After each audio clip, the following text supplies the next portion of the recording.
Hi, this is Scott, Kilo Sierra 6, Delta Alpha Yankee, and for today's video, we're going to be taking a look at useful accessories for the Yaesu FT-65 radio. With Christmas coming to a close, it's my hope that Radio Santa was cool enough to have dropped a bunch of these off out there under the trees of radio operators looking for a decent entry-level analog dual-band HT, or you may have treated yourself at some point and bought yourself an FT-65. But what we're going to be looking at today is how to upgrade the radio and things to add to the radio to make it a more effective radio for emergency operations. Now, out of the box, this is a perfectly useful radio. It'll function just fine. You'll be able to open repeaters and it'll operate pretty darn well as it sits in stock configuration. But as I said, there are some things you can do to tweak it a little bit and make it a bit better. And one of the first things that people do, because it's kind of an unwritten rule out there, that the first thing you do with any HT you get is dump the factory antenna and put an aftermarket antenna on as the first thing you do. And the reason for this is there's a lot of folks feel that pretty much all factory HT antennas are just worthless dummy loads that are no good. And for some strains of radios, that is in fact a very true statement, particularly a lot of the Chinese produced radios. The antennas are kind of an afterthought. They figure they got to put some kind of antenna on there. So they have one stock configuration that seems to get applied to everything. And it's not a particularly great antenna. And here I'm talking about antennas that come from companies like Baofeng, Retevis, TYT, that kind of thing. Their antennas are kind of notorious for being garbage out of the box. The FT-65, unfortunately, kind of suffers from that same problem.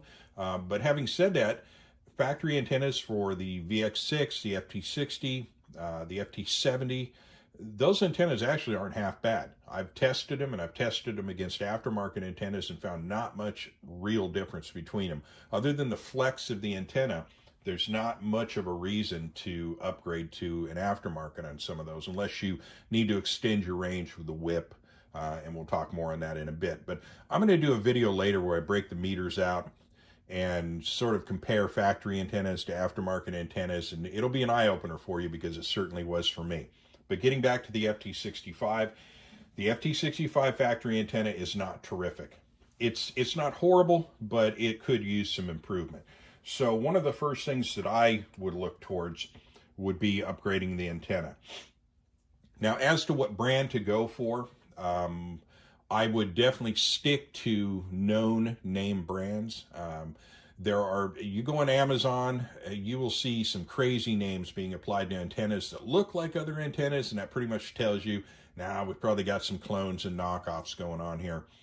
But going with a Diamond or a Comet, you can't lose there. Signal Stick makes an excellent antenna. But one antenna that I found that I happen to like quite a bit, and this goes back all the way to the origins of my start in amateur radio, is the Nagoya antenna. And what I lean towards, there's two types of antennas that would be available for the FT-65. We have a shorter, standard, more factory length antenna that's about 8 inches long, and then we've got a whip that's about 15.5 inches long. And there's two schools of thought on this one. The shorter antenna is going to be more compact. It's going to get in the way less often. It's going to provide a bit of a bump in terms of performance. It's going to provide more flex than the factory antenna does, because this antenna is very rigid. And that means you bump this thing, you start dragging along some surface, you get it hung up on a corner, it's not going to bend much, and it's going to impart a lot of stress to the antenna connection point, whereas an antenna like a Nagoya, again, is very flexible, so it's going to impart less stress to the antenna connection. But for catching distant stations, for working simplex operations, for any time you need to apply a bit more gain, a whip is definitely going to be an even greater improvement on the antenna performance. But you've got a trade-off there in terms of having to contend with some of the issues related to a whip. Being twice as long as your factory antenna, this thing is going to be slapping you in the face, particularly if you have it mounted up high on a chest carrier or a plate carrier. You're going to be fighting with this antenna a lot. Now, I'm fortunate in the area that I live that we have very good access to our repeaters. So for repeater operations and just general use, I get by pretty well on the shorter length antenna, so I tend to lean in that direction. But I will admit, if I'm out working an area where, if I'm up in the foothills, a whip antenna is going to be probably the order of the day. So I happen to have both, and I recommend you do as well. And in a later video, I'm going to show antenna kits that you can put together for your HTs, where you can basically, just like pulling a club from a golf bag, depending on what performance you need to get out of the radio, you can apply the proper antenna to the situation. And here we're talking body-worn antennas, we're talking antenna relocation kits, we're talking roll-up J-poles, different ways to extend the range of your HT. But if you're going to buy just one antenna, if you've got good access to repeaters, you can already open them with a factory length antenna. I'm going to recommend going with the shorter length, and in this case, we're talking the Nagoya NA701. But if you are in more of a rural area, you don't have access, your access to repeaters isn't as good as the ones we have in our area. Of course, the longer whip antenna, and in this case, we're talking the NA771 is going to be the other recommendation I would make. Now, when it comes to purchasing these, you get them off of Amazon.com, and the problem is not as prevalent as it was a couple of years ago, but there was a problem there for a while with counterfeit antennas being out there in the system. In fact, the very first Nagoya antenna I ever bought was for this UV5R, and you can see it looks quite a bit different than the NA701. The early Nagoyas, as I understand, did look exactly like this, and this may actually, in fact, be a genuine Nagoya antenna, but it was in counterfeit packaging that I found out later. I'm not going to complain too much because, oddly enough, this antenna actually works pretty darn good. So, okay, and it didn't cost any more or less than a standard Nagoya, but from pure pride of ownership, if you've got an antenna that you know is a counterfeit, you're always going to find it a bit suspect. But I will provide links in the descriptions to where I purchase these from Amazon, and these have been verified as being genuine Nagoya antennas. So, going with this, pop this antenna off. We'll start with our first upgrade for the FT-65, and that's going to be a nice new flexi antenna with slightly improved performance. And then if I got a little extra money and I'm feeling particularly generous to myself that day, I might go ahead and purchase the whip as well.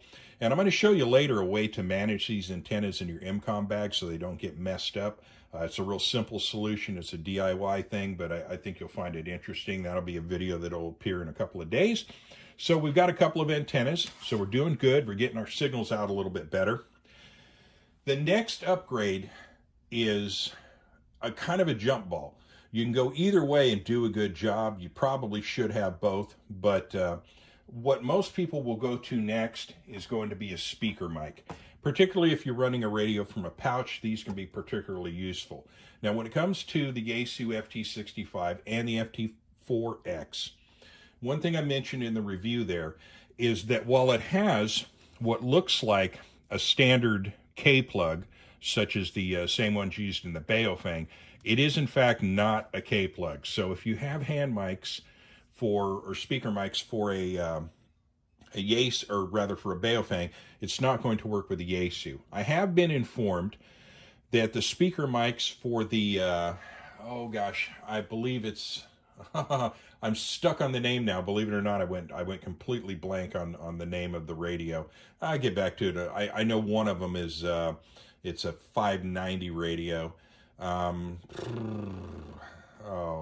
don't want this whole video to fall completely apart on my inability to remember the name of the radio, but it's kind of an obscure brand of radio that's out there that's pretty popular actually amongst the MCOM circles. I understand their hand mics will actually work with the FT-65, at least I've been told that.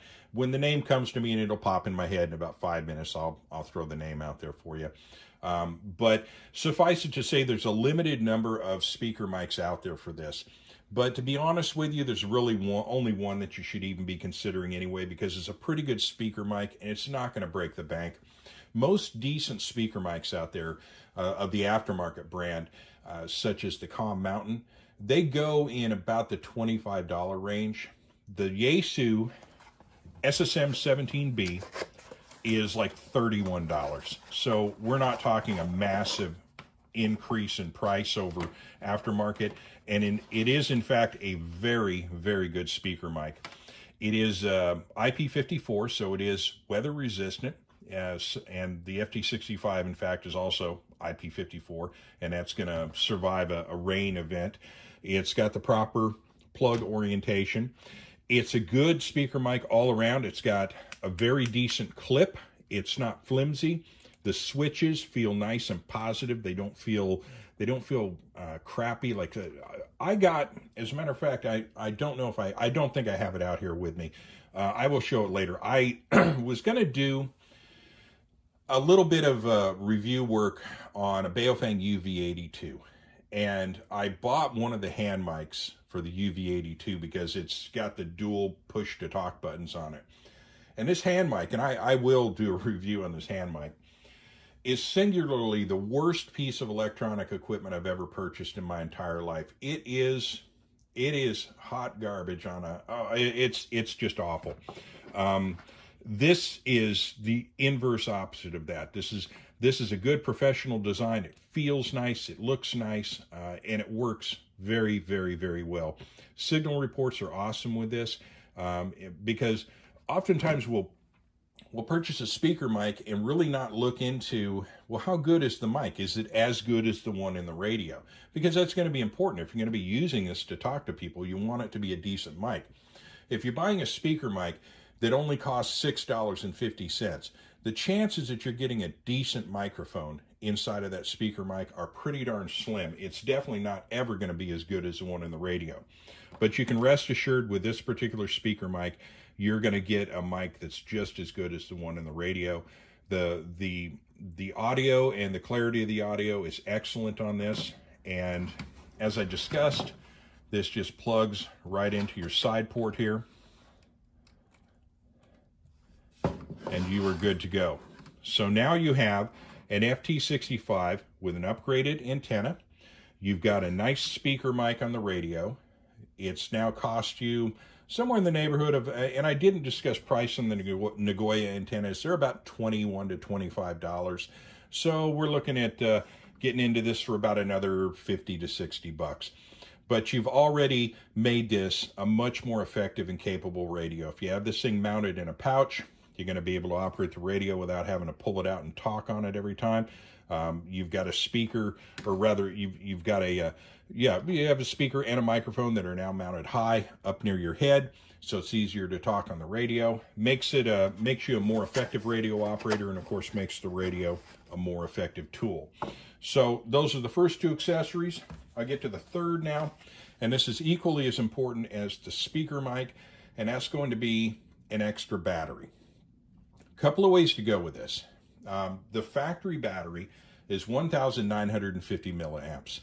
That's a pretty effective payload as far as battery goes, and battery life on the Yaesu FT-65 has always been good for me. The radios hold a charge a good long time.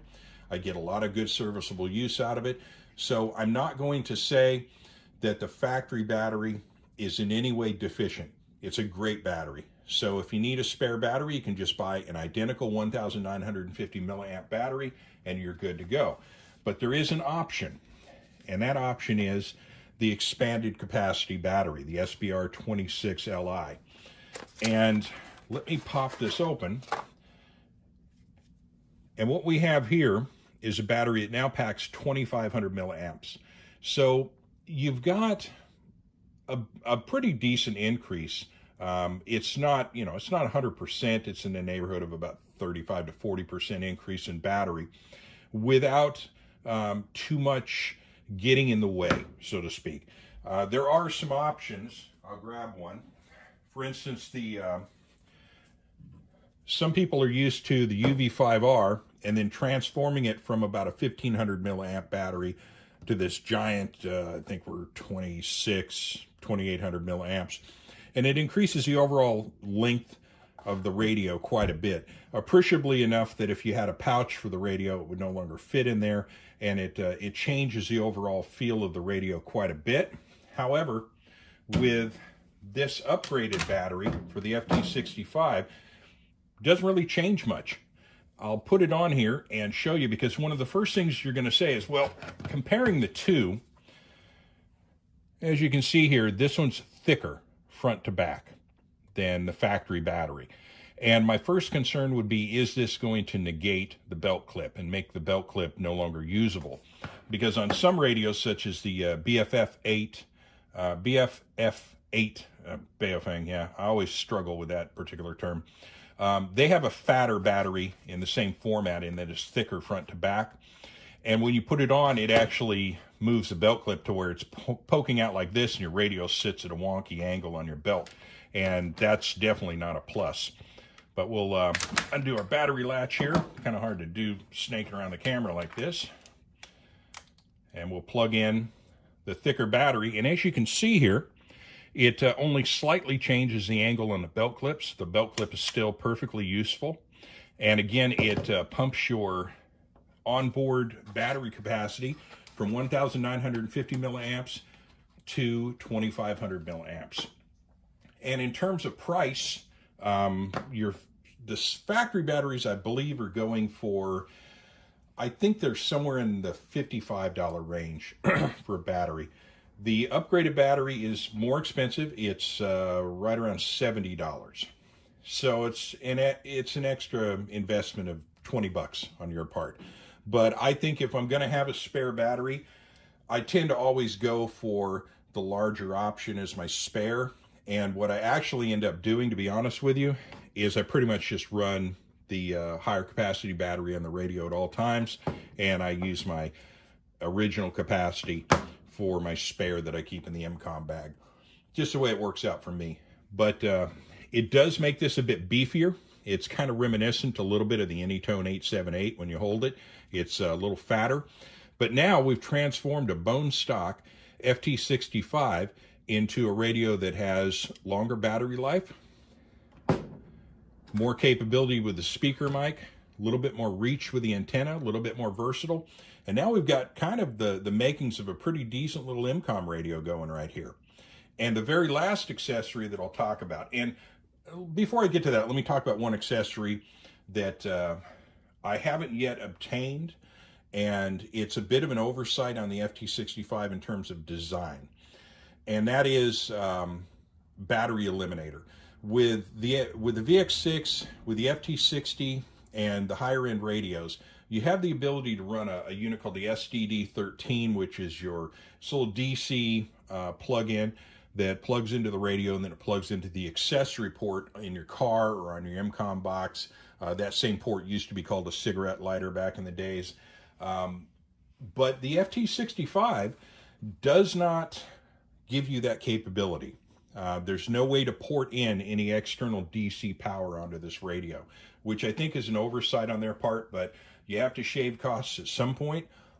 You start adding accessory DC ports and other stuff, next thing you know, this thing is going to cost the same as an FT-60. So I get that, but the one last thing that I would add to this in terms of stuff you can bolt onto the radio or clip onto the radio would be a battery eliminator kit, so that if you need to run this out of your vehicle and you don't want to use up your battery, and again, I have not obtained one of these. I haven't, it's something that when I do, I'll go ahead and do a real quick video on it. But it's just a piece that would plug in place of the battery, and then you could from there plug it into a 12-volt DC power source, and you'd be good to go, and you can run the battery or run the radio that way. And that would kind of complete the package in terms of the radio itself. The last accessory I'll talk about is something to put the radio in, and that would be, and it would be, I would be completely remiss if I didn't mention the fine radio pouches that are manufactured at Specter Gear. And you can get these in two different formats. You can get it in the MOLLE compatible format that'll attach to MOLLE compatible carriers and, for instance, plate carriers, chest rigs, that kind of stuff. Or you can get the belt mounted version, which will fit up to a 2-inch belt or will work just fine with a pants belt. And in either event, this provides you with a rugged pouch to carry the radio in that'll protect the radio from the environment, keep the radio in place on your body, and you can operate the radio effectively with or without a speaker mic from the pouch. But that would pretty much complete the entire package right there. And again, that would be an awesome little MCOM radio to start with. So with that, I'm going to kind of bring it to a close. And as I said, I will provide links in the description to places to go to buy all of these, both Amazon and also radio retailers. I'm trying whenever possible, if I'm providing links, to not point people directly to Amazon. Although I early on made a mistake of buying a lot of stuff from Amazon. Something we'll tell you is if you can buy it somewhere other than Amazon, do so, because Amazon is not known for selling inexpensive stuff. You'll often find that things like this radio, for instance, you see this on Gigaparts, Ham Radio Outlet. Most of the major radio retailers are going to have this radio at $89. You look on Amazon, it's going for about $120. And that's because Amazon takes a bite out of every purchase that, or every sale that's made. So any retailer that wants to make any money on their product has to actually overprice the product in order to even make a profit.